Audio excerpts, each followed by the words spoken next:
en faisant ça, que vous ayez des points communs. Et c'est ça qui est intéressant dans le storytelling. C'est de convaincre en touchant émotionnellement son public, c'est de peaufiner, d'affiner, de vendre sans vendre et de stimuler l'imagination des personnes à qui tu parles.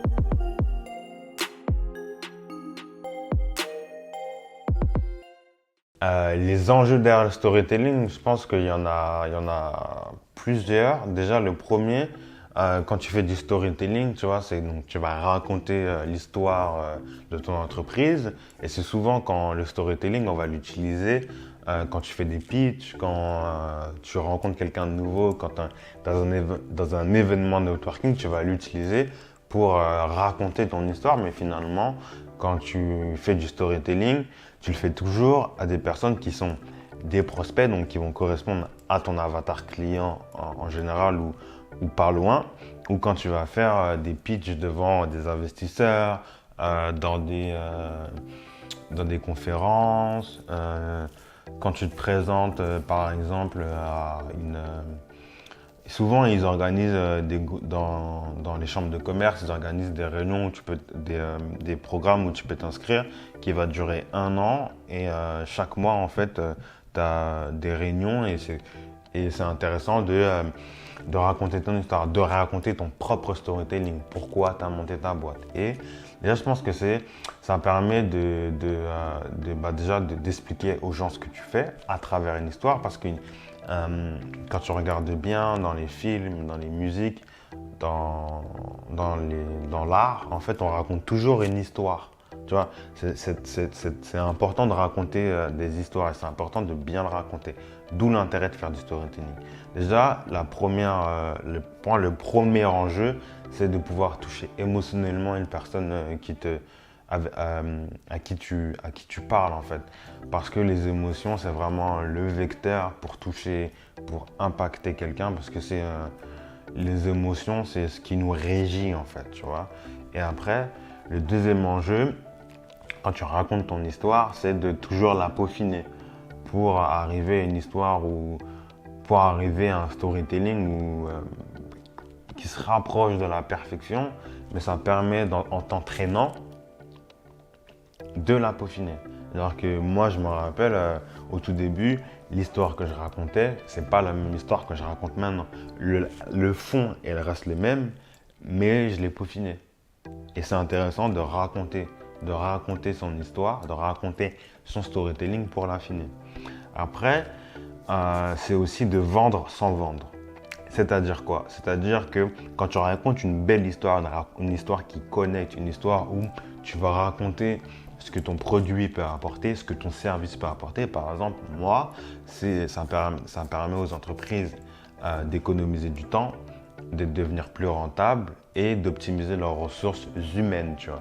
Donc, ressources humaines ou leurs ressources globales, tu vois. Ça peut être leur logiciel, leurs matières premières, les sous-traitants qu'ils vont utiliser, tu vois, c'est optimisé, tu vois.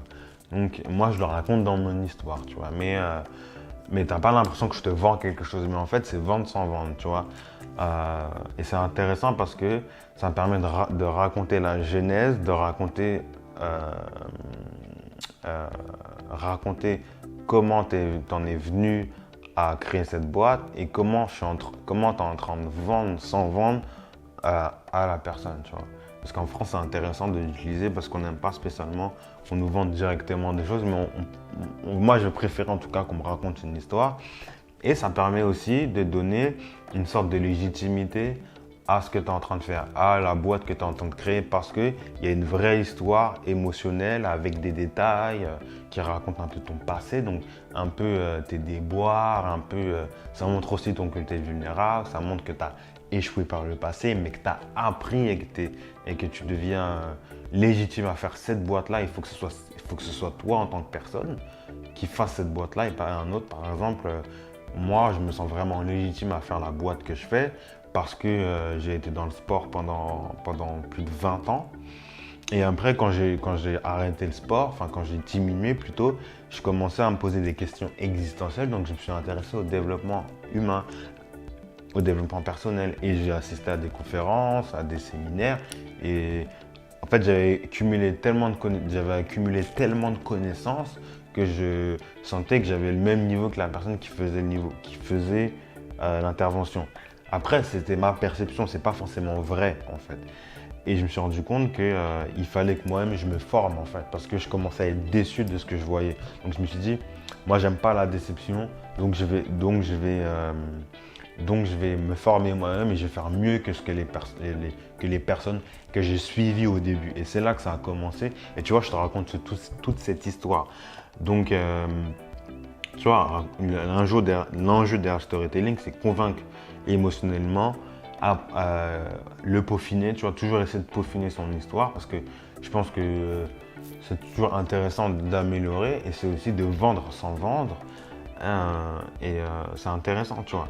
Et après, un bon storytelling, c'est aussi l'enjeu derrière le storytelling qui fait que c'est un bon storytelling, c'est de stimuler l'imagination de son public avec des détails sur son histoire, je l'ai dit tout à l'heure, parce que ça permet au cerveau de ton public de s'identifier à des choses qu'ils ont eux-mêmes vécues dans leur propre histoire et ça te permet de s'identifier à ton histoire et de se réapproprier ton histoire. Dire, ah ouais, mais en fait, moi aussi, j'ai été déçu en allant à des séminaires. Donc, tu vois, Yannick, il a créé tout un programme qui est tellement bon et tellement à l'écoute de ce qu'ont besoin les participants que c'est avec lui que je vais aller voir. Et là, c'est intéressant parce qu'il n'y a que toi qui es capable de raconter cette histoire-là.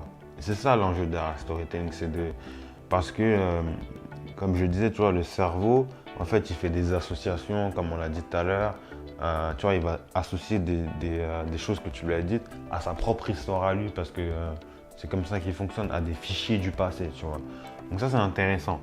Et ça permet aussi, en faisant ça, que vous ayez des points communs.